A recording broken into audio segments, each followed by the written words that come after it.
All right, we are live. Welcome, everyone. My name is Andrew Whitcomb, and I'm your host of DESMA Chats. And today we're doing a little bit of a different version. We're going to have kind of a radio show. So no video, just audio, and hopefully it'll be just help the conversation along even more. Today we're really excited and pleased to have Kathryn Best join us. And Kathryn, rather than me trying to introduce you, I think maybe you can tell us a little bit about yourself, and then we'll start the conversation about design management. Okay, and thanks for the invitation to be here, Andrew. I met some of your colleagues at the Slush event in Finland a few months ago. So it was great to catch up with what DESMA's up to. So I'm in London right now, and I've just left the London Book Fair promoting the first design management book, Design Management, Managing Design Strategy, Process and Implementation. Mm-hmm. So that's just come out as a second edition, and it's doing really well. Bloomsbury had it on display, which I was really happy about. Cool. But working backwards from there, I guess an entrepreneur right now. So I'm an architect, academic, public speaker, writer. So that's what I'm doing right now.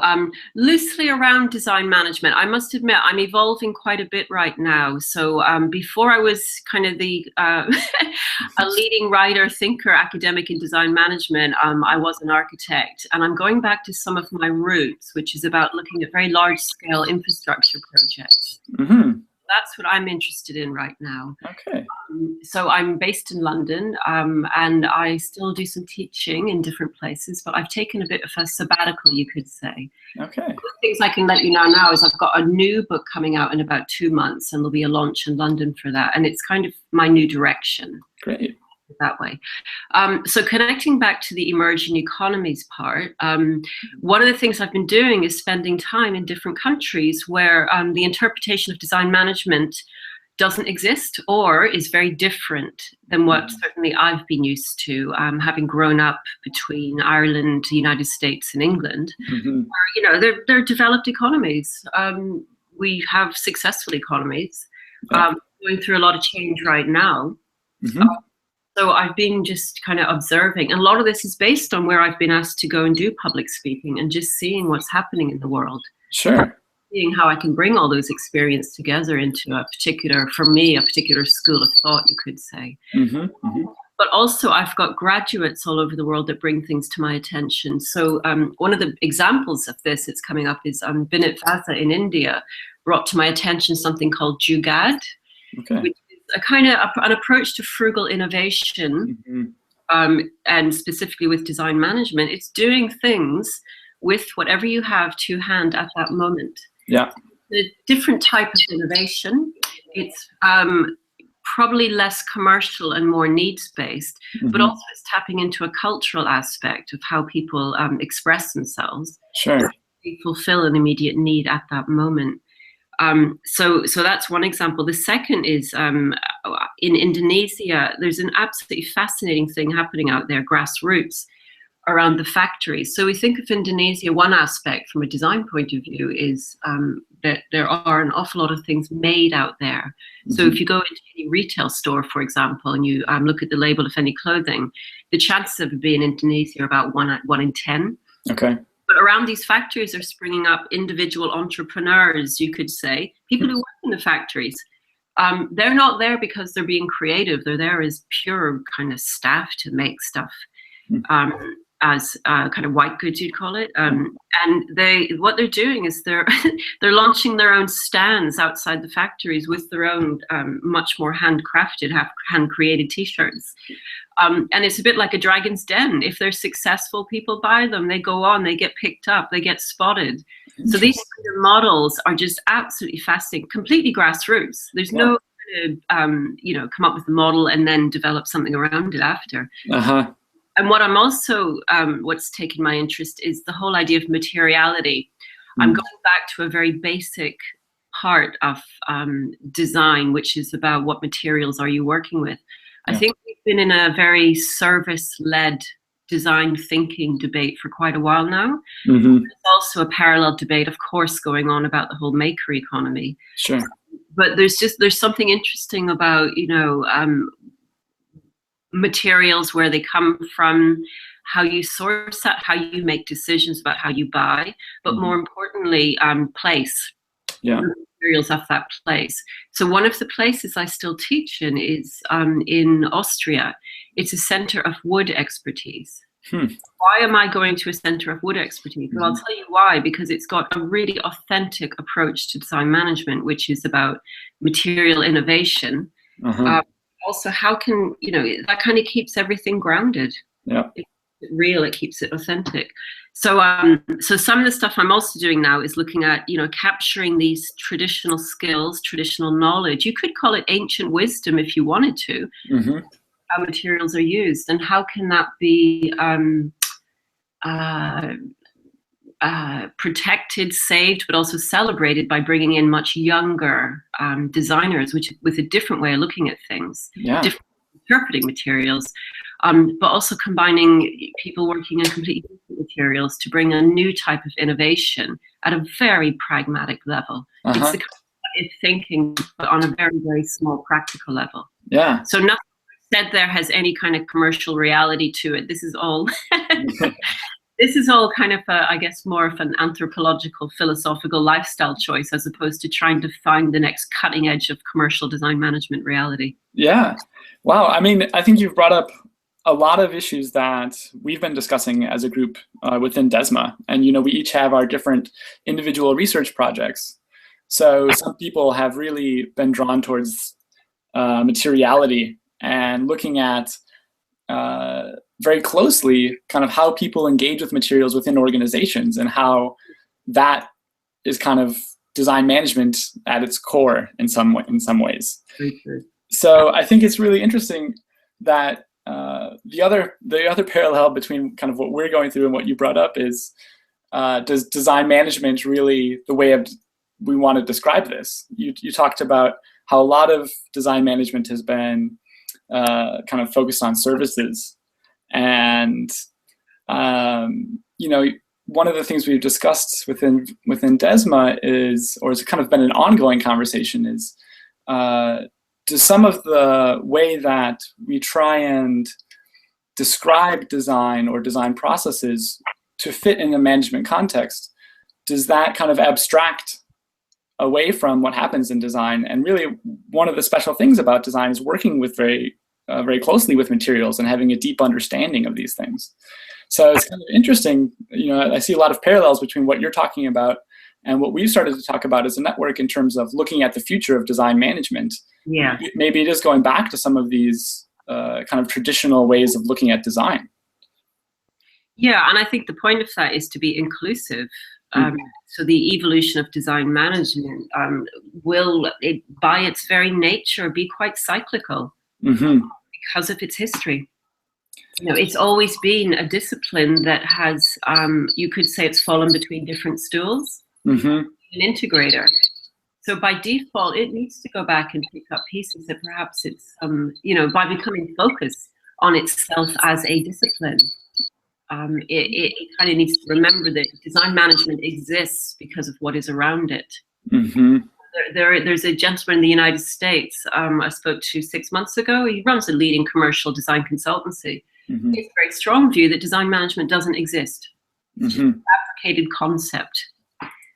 And I wouldn't buy into that, but what I would buy into is just to look at what are the pieces that connect into design management that give it its right to exist, I suppose. So that might be, I don't know if that's controversial to you guys, but it is something where it needs to continually reflect on itself. Yeah. See, what are we actually doing? What does design management want to be, and who is it serving?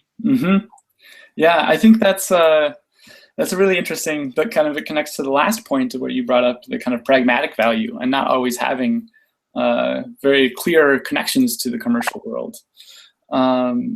Where often I feel like when you look at maybe some of the more artistic practices connected to design, some of the things that are involved in making things meaningful for people don't have necessarily a clear connection to the marketplace.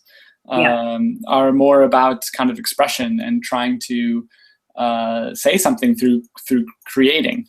Yes. So I think that's one of the tensions that I think we've picked up within our group is there is in design management this desire to kind of balance these two worlds, but it seems like sometimes maybe the marketplace or the commercial side of design, or design management, overwhelms some of the less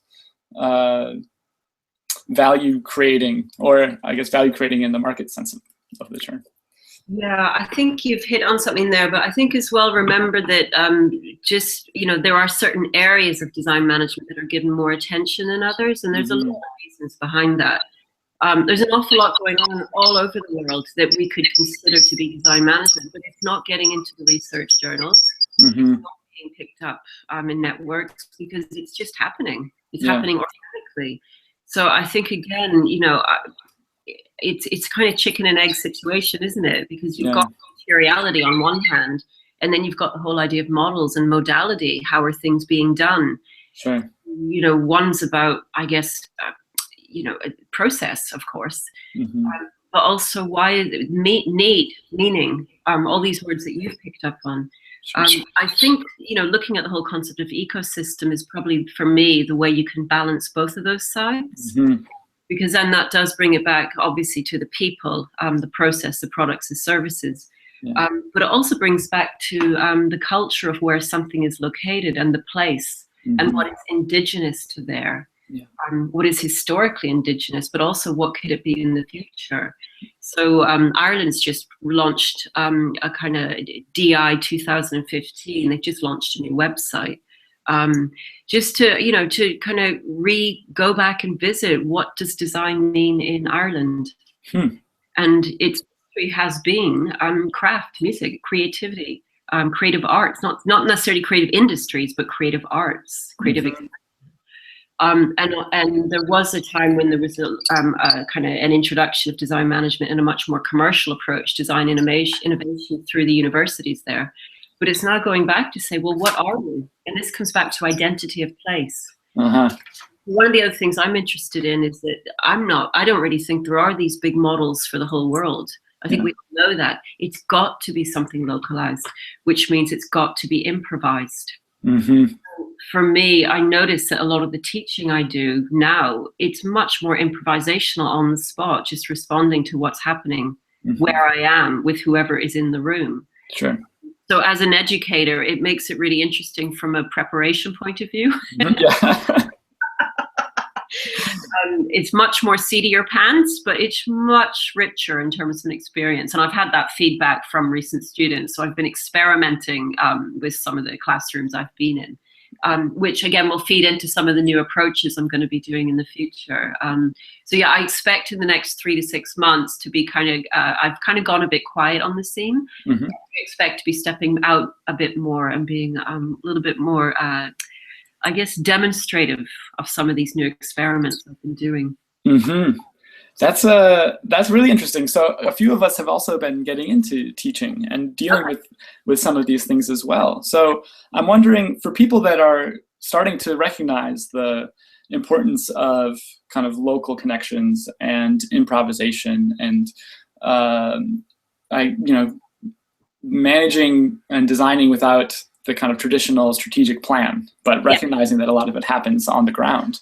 What kind of resources, do you have any recommendations or resources or places to build these skills that that we could draw on? Because I think it's something that we're feeling there's a little bit of a gap there. There's not a very strong community or places that we can find these things. Yeah, I think that's a really good point.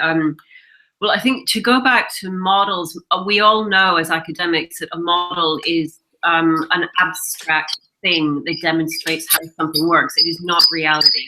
So I think it's to go back and remember that any of us at any time can make up a model. We can improvise models. Now, of course, reference and the rest of it about where it's adapted from. But it's also about, whatever tools that are existing right now, it's okay to adapt them. So that's part of the improvisation. There's a couple that I use a lot. I use the triple bottom line religiously, quite frankly, which is Planet Profit. It's a great way to figure out who you're dealing with and how they currently think about value, meaning, And yeah, profit loss. The other ones that I use are the Arab Drivers of Change cards. I don't know if you know those cards. I don't think so. Okay, they're a terrific toolkit that Arabs put out. Well, they've done 2 versions, but I use those all the time. They're a box set of kind of drivers of change in the world in different segments. They used to do them in terms of society, politics, environment, economy, but they now do it in terms of things like, for example, water, poverty, population. So they're book sets of key themes that debate and catalyze new ways of thinking. What's really interesting about Arabs is that the cards used to cost maybe 6 years ago. They were, I think they were £30 for the box. They're now €800. So that tells you something about the intellectual value of that toolkit, not because of the information in the cards, but what they enable. That's the value of it. So I've got tools I've been developing kind of as I've been teaching. So yeah, you'll hear more about those in the next couple of months. But some other ones are very simple. Think about scale, you know, individual, community, planet. Even just starting with that as a framework, you can unpick all kinds of things. And you know, just all the classic customer journey stuff, of course, is fully valid. But even that, I think, has kind of got a bit dry. For granted now. So part of me just throw it all out and start again with a blank sheet of paper. You know, if we are creative side, we're supposed to be okay with walking in a room with just a sheet of paper. Right. And maybe that's the challenge, not to use any framework and models and just be in the moment. Maybe that's what the reality is. Doing that course classroom with 21-year-olds is easy. Doing that with CEO level executives, you need to frame it differently. Yeah, I think that's one of the things that we've been wondering about, this idea of how to frame it, because, you know, how do I want to say this?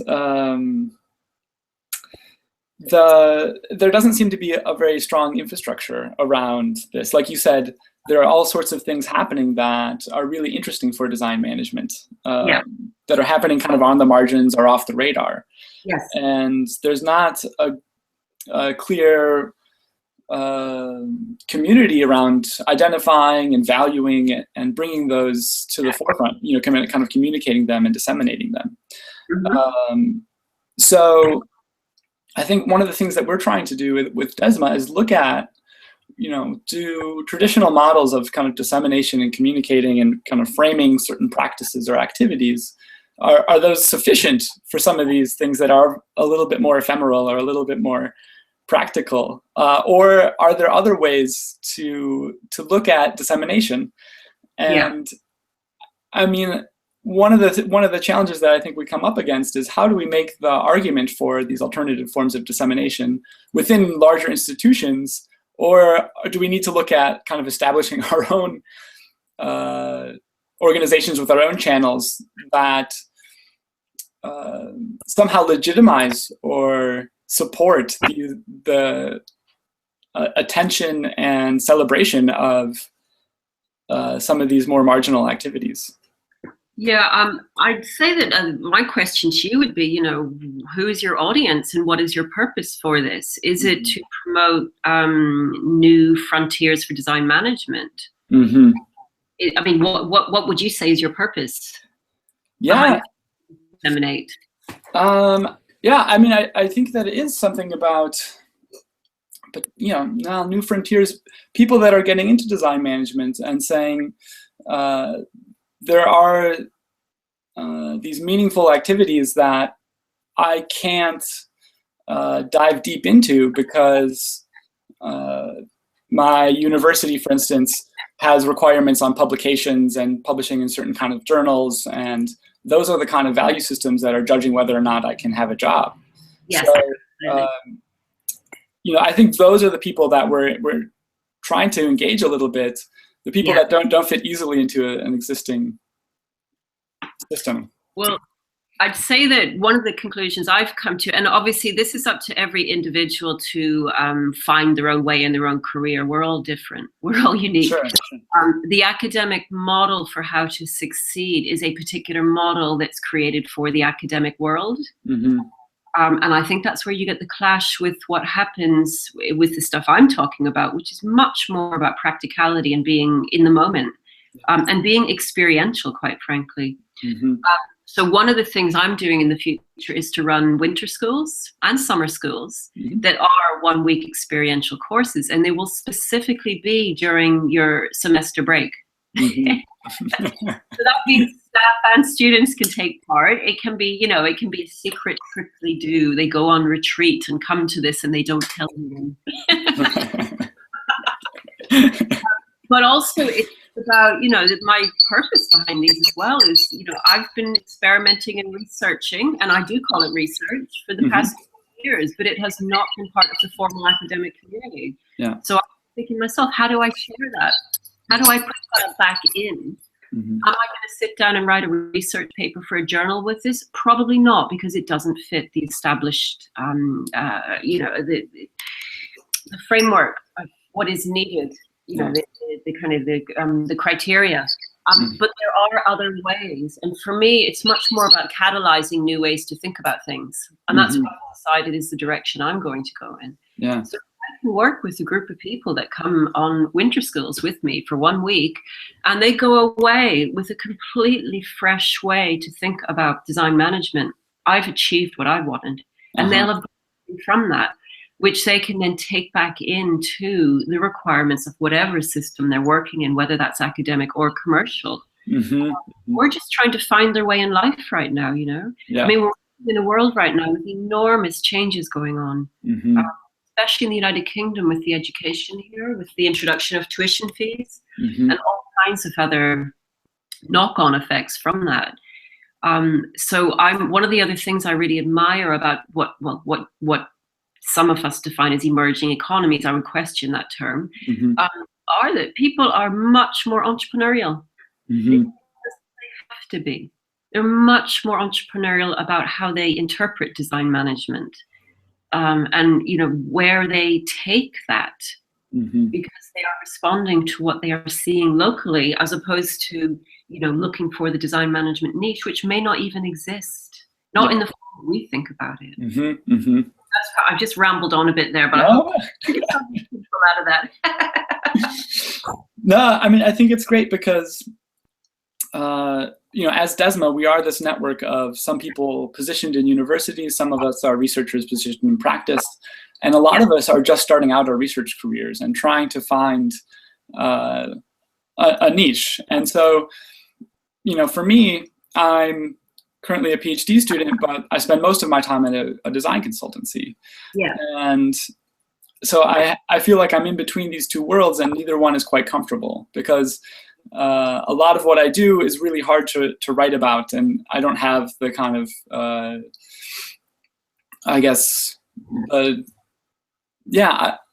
I'm being a little bit more improvisational, and that seems important for my research, but it's hard to describe in terms of like a research methodology. Even action research, is there nothing in there you can tap into? Yeah, I mean, that's kind of where I've wound up. But I think there's also something a little bit more fluid, and I guess in the way that I work, that I feel like there's a lot of the research that I've read about, or a lot of the literature I've read about action research, is trying to describe in kind of lengthy,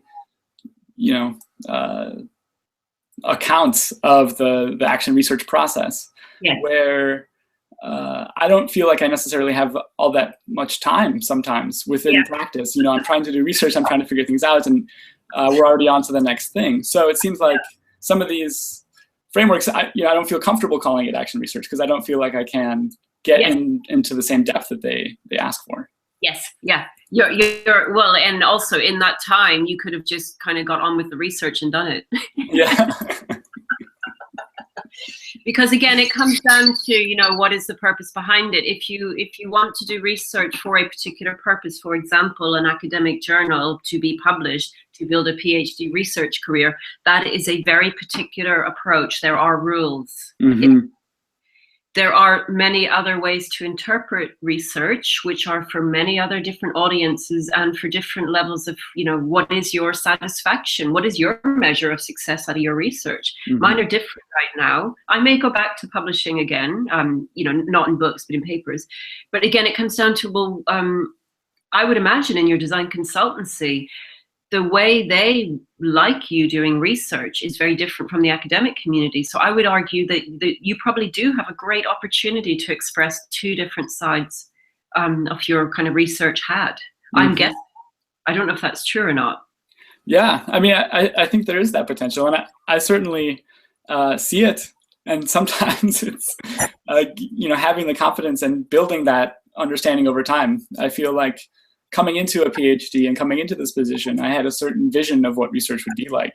Yes. So it's been a constant learning process and trying to be open to figuring it out as I go, because yes, I think especially coming from the US and my kind of university there was a very particular way of looking at a PhD and the way that you kind of go through the PhD process. Okay. And mine has felt very different from that. So it's been interesting too. Like you already brought up different cultures, and I mean, just even from institution to institution, there's very different expectations and understandings of what research is and what a PhD is and things like that. And perhaps one of the things for you is not to think about the process of the PhD so much. Just think about getting the PhD, and then you can go and do whatever you want after that. Remember that. Seriously, I'm making a very serious comment here, because doing a PhD is a massive commitment. It's a huge investment of your time, and also the university's time.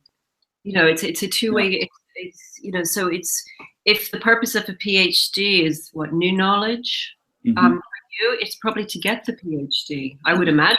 To build an academic career, you need to get the PhD.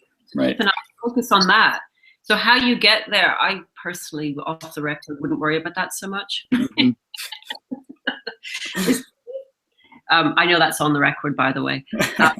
Yeah, because the PhD is now an entry-level requirement for an academic position. Let's face it. Yeah.